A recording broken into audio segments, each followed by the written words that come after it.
Hola a todos chicos. Mirad, cuando decimos que vamos a estudiar una función, nos referimos a decir o hablar o estudiar cómo son sus distintas características.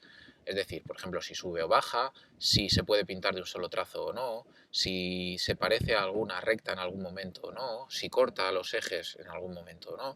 Distintas características que son importantes a la hora de determinar y definir finalmente cómo es toda la función. Entonces, vamos a poner distintos ejemplos muy gráficos para que los entendáis, aunque todo esto también se puede hacer con la fórmula.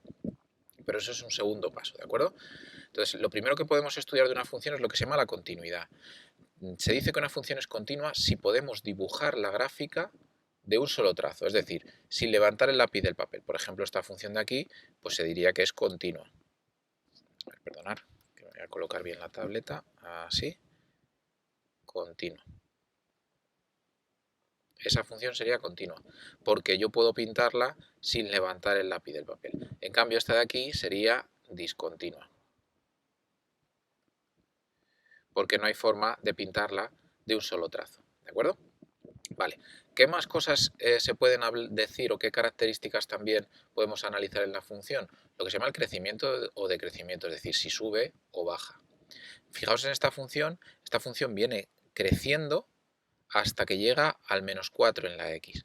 Una cosa que tenéis que tener muy clara es que el crecimiento o el decrecimiento de las funciones siempre se escribe en función de la variable independiente de la x, ¿vale? Las síes no van a ser muy importantes a la hora de decir el crecimiento o el decrecimiento. Entonces, esta función vamos a decir que es creciente. ¿En qué tramos? Pues desde el menos infinito, que estará por ahí atrás, ¿vale? Desde menos infinito viene creciendo, creciendo, creciendo, creciendo, creciendo hasta que llega a -4. Es decir, desde menos infinito hasta -4. Luego decrece, pero luego vuelve a crecer. ¿Desde dónde? Desde el 2 hasta el infinito. Pues ponemos así una U de unión de intervalos y entonces es desde el 2 hasta el infinito. ¿Y en qué intervalo sería decreciente? Pues aquí solo hay un intervalo que es desde -4 hasta 2. Pongo los intervalos abiertos porque fijaros que en -4 y en 2 no es ni creciente ni decreciente, está horizontal. Bueno, pues en estos puntos es lo que se llaman, es donde decimos que tienen máximos o mínimos. En este caso, en el -4 hay un máximo y en el -2, perdón, hay un mínimo. Pues eso también podemos ponerlo. Hay un máximo en el punto -4. Y ahora se dice -4 y aquí sí que se dice la altura. Imaginaos que esta es la altura, no sé, 3, por ejemplo, pues tendría un máximo en el -4, 3, que es este punto de aquí. Imaginaros que esta altura es 1, ¿vale? Que llega hasta 1, pues entonces tendría un mínimo en el 2, 1. Y ya está, habría terminado el crecimiento y decrecimiento. Más características importantes, lo que se llama el dominio y el recorrido de una función. Fijaos, imaginaos que tengo esta función así, que tiene unos trozos rotos. Bueno, lo que se llama el dominio es todo el tramo de las x, de la variable independiente, que recorre la función. O sea, todos los valores de x para los que existe una y. En todos estos tramos, ¿veis? La función, por eso lo he pintado así un poco coloreado en verde. Todo esto de aquí es tramo de x donde hay dibujo. Luego hay un tramito en el que no hay dibujo y luego hay otro tramo en el que vuelve a haber dibujo otra vez. Luego el dominio, esto no es correcto, vamos a ponerlo bien. El dominio de la función es todo R menos el intervalo 2, 3. Habría que ver si el 2 y el 3 están incluidos, pero suponiendo que sí que lo estén, ¿vale? Llega hasta el 2 y llega hasta el 3. El dominio es todo R menos el intervalo 2, 3 sin restar el 2 y el 3. Sabéis que es intervalo abierto, quiere decir que no los cogemos, ¿vale? Luego no están restados.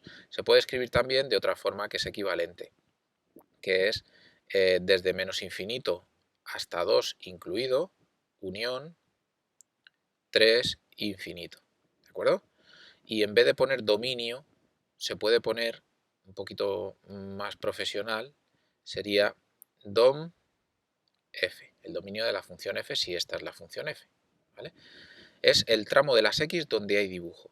En cambio, si en vez de hablar de las x hablamos de las y, si os fijáis, hay dibujo en este tramo, desde menos infinito hasta el 4, que aquí alcanza un máximo la función. Bueno, pues ¿dónde hay dibujo en las síes? Si yo miro en vertical, a partir del 4 hacia arriba ya no hay dibujo y del 4 para abajo sí. Luego el recorrido, que también se puede poner de una forma un poquito más profesional, por así decir, más técnica, el recorrido de f, rf o imagen de f, también se llama a veces, es desde menos infinito hasta 4 incluido el 4. ¿De acuerdo? Vale, pues eso serían el dominio y el recorrido, unos para la x y otros para la y. Puntos de corte con los ejes, ¿a qué nos referimos? Pues a los puntos donde la gráfica corta a los ejes coordenados. Al eje x puede cortarlo varias veces, si os fijáis aquí lo corta 3 veces. ¿Qué punto es este? Pues el menos 3, 0, es este de aquí. ¿Qué punto es este? El menos 2, 0, que es este de aquí. Y el último es el 2, 0, que es este de aquí. ¿Vale? Con el eje X puede haber varios, pero con el eje Y solo puede haber uno, porque si hubiera más significaría que he vuelto hacia atrás y esto, recordad que dijimos que las funciones no pueden ir hacia atrás, ¿vale? Siempre de izquierda a derecha. ¿Vale? Entonces el único punto con el eje Y es el menos 4, 0. Venga. Y por último, las asíntotas. ¿Qué llamamos asíntotas en una función? Imaginaos que tengo un dibujo así como este, que el dibujo de la función es los trazos azules, ¿vale? Si os fijáis, los trazos azules se parecen a dos rectas que forman una cruz, en este caso. A la recta horizontal a la que se parece el dibujo, llegado a un cierto momento, es lo que llamamos una asíntota horizontal. Y como pasa por y igual a 3, la ecuación la podemos escribir como y igual a 3. ¿Qué es exactamente una asíntota? Una recta a la que se parece la función en uno de sus trazos. ¿Cómo se produce esa similitud? Pues porque la función de repente empieza a aproximarse mucho a esa recta, mucho, cada vez menos, cada vez menos, cada vez menos distancia entre ella y la recta, y se forma una tendencia en la que cada vez se parece más a ella, ¿vale? Cada vez más cerca, pero nunca llega a tocarla. Eso sería una asíntota horizontal. Y aquí lo mismo. Por la izquierda hay una asíntota horizontal que es y igual a 3. En vertical, exactamente igual. En vertical, esta función, supongamos que cuando empieza a subir la función, empieza a parecerse cada vez más, cada vez más, cada vez más a esta recta de aquí que tenía yo señalada. Eso es. Si ocurre esto, cada vez se aproxima más a la recta, es lo que se llama una asíntota vertical. Como pasa por el 2, pues diremos que esa asíntota vertical es x igual a 2, porque pasa por x igual a 2, ¿vale? Tenéis que escribir las ecuaciones de las asíntotas. En este caso, y igual a 3 y x igual a 2, que no se os olviden. Bueno, pues espero que os haya sido de utilidad este vídeo tan sencillo y cualquier duda ya sabéis, me la preguntáis en clase.